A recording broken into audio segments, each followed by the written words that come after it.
Can you hear me? 2 minutes.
Mr. Secretary, my good friend Tony, thank you for your important visit here today. Thank you. Thank President Biden. And thank you to the American people for your incredible support for Israel in our war against the barbarians of Hamas. I thank you in English. I want to thank you in Hebrew as well. אני רוצה להודות למזכיר המדינה בלינקן, לנשיא ביידן ולעם האמריקני על התמיכה הכבירה שלהם במלחמה שלנו נגד הברברים של החמאס. אדוני המזכיר,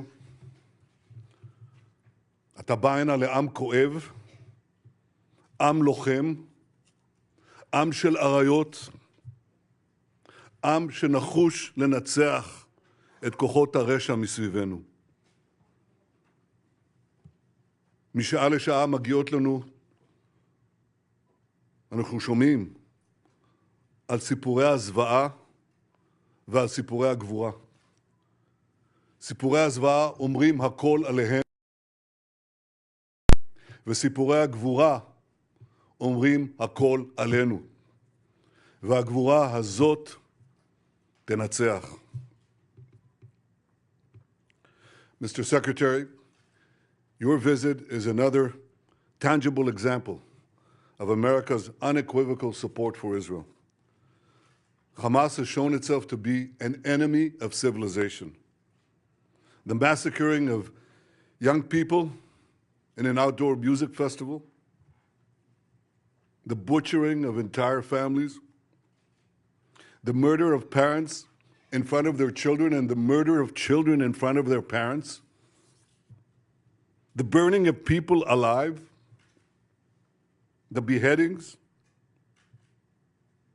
the kidnappings of a young boy, not only kidnapped, molested, hurt, attacked, and the sickening display of celebrating these horrors, the celebration and glorification of evil. President Biden was absolutely correct in calling this sheer evil. Hamas is ISIS, and just as ISIS was crushed, so too will Hamas be crushed. And Hamas should be treated exactly the way ISIS was treated. They should be spit out from the community of nations. No leader should meet them. No country should harbor them. And those that do should be sanctioned. Tony, my friend,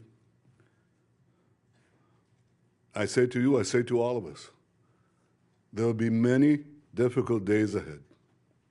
But I have no doubt that the forces of civilization will win. And the reason that's true is because we understand what is the first prerequisite of victory. It's what you just said in our meeting. Moral clarity. This is a time, a particular time, a special time, that we must stand tall, proud, and united against evil. Tony, you are taking that stand. America is taking that stand. Thank you for being here today.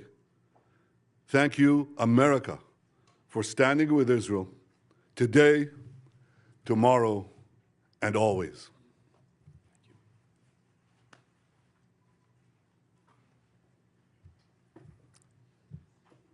Mr. Prime Minister, I'm grateful to be back in Israel in this incredibly difficult moment for this nation, but in fact, for the entire world. If you'll permit me, personal aside, I come before you not only as the United States Secretary of State, but also as a Jew. My grandfather, Maurice Blinken, fled pogroms in Russia. My stepfather, Samuel Pizar, survived concentration camps, Auschwitz, Dachau, Majdanek.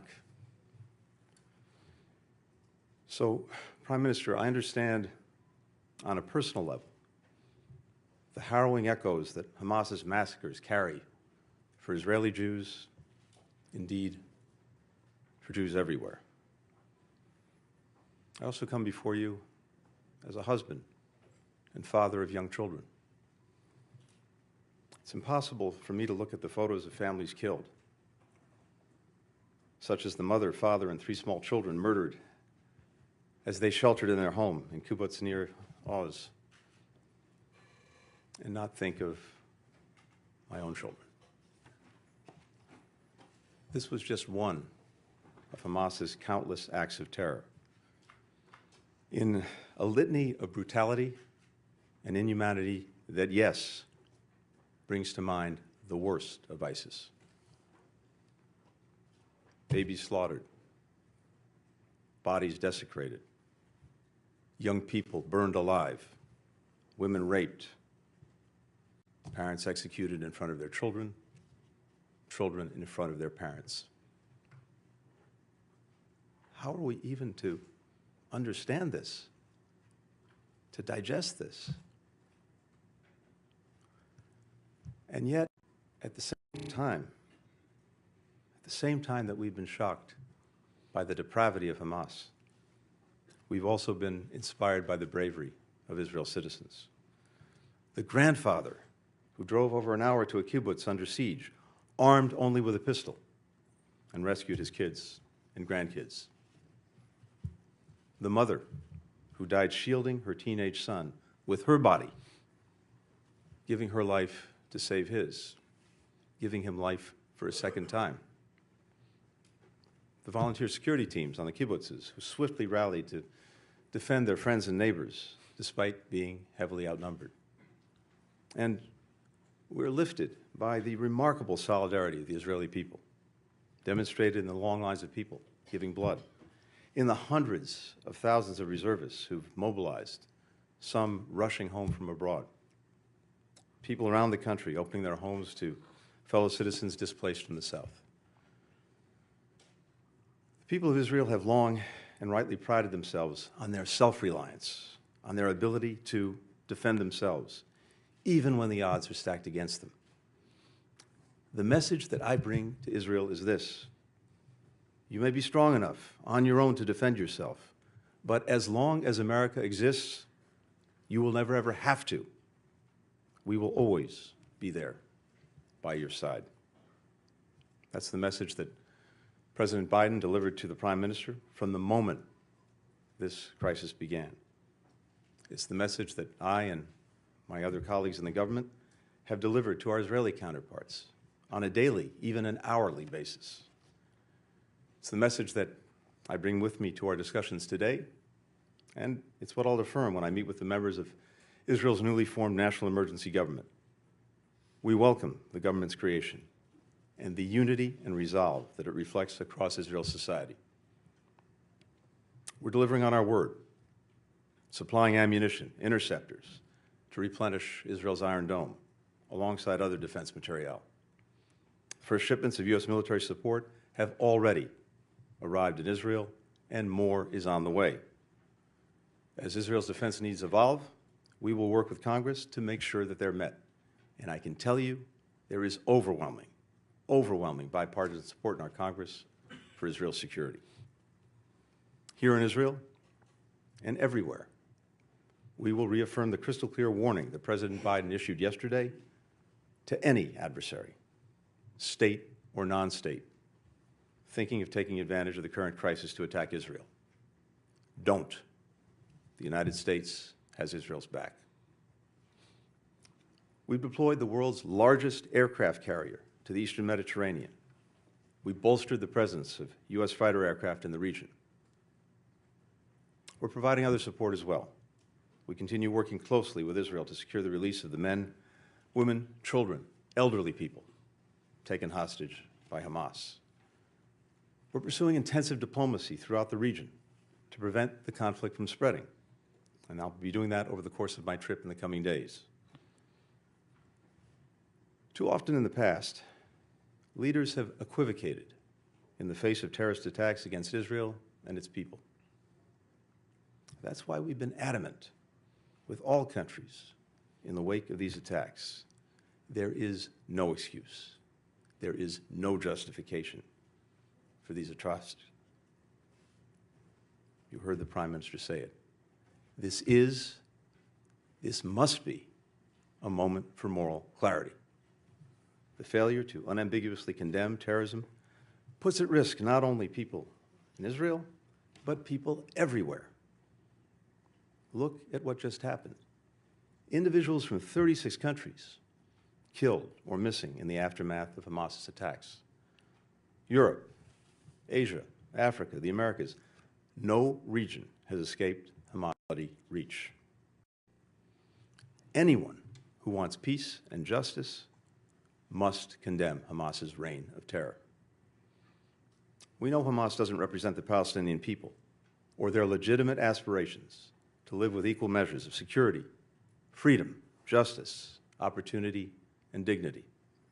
We know Hamas, instead of promoting the well-being of its citizens, rules repressively and dedicates the resources it has to terror tunnels and rockets.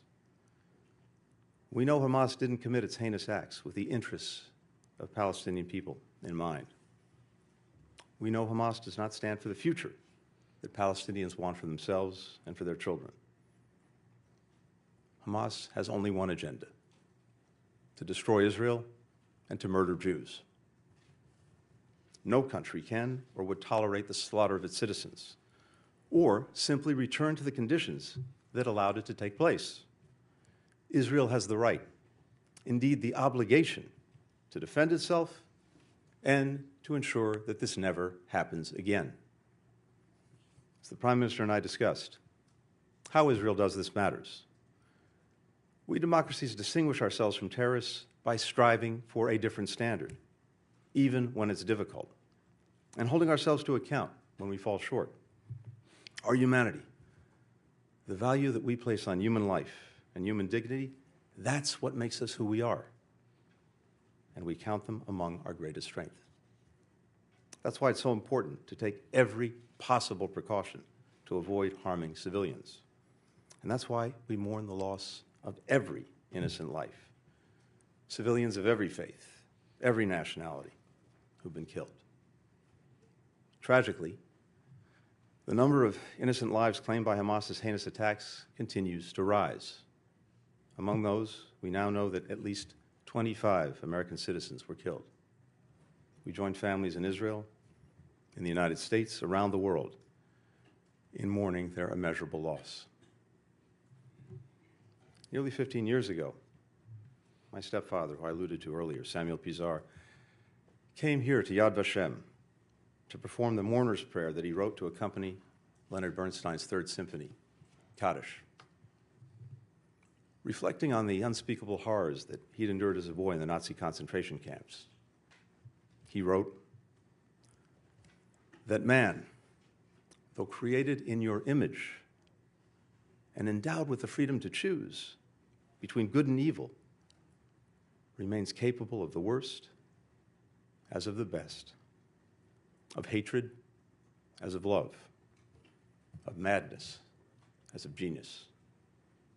In this moment, where evil, hatred, and madness have once more taken so many innocent lives, we must stand together, resolved to confront what is worst among humanity with what is best.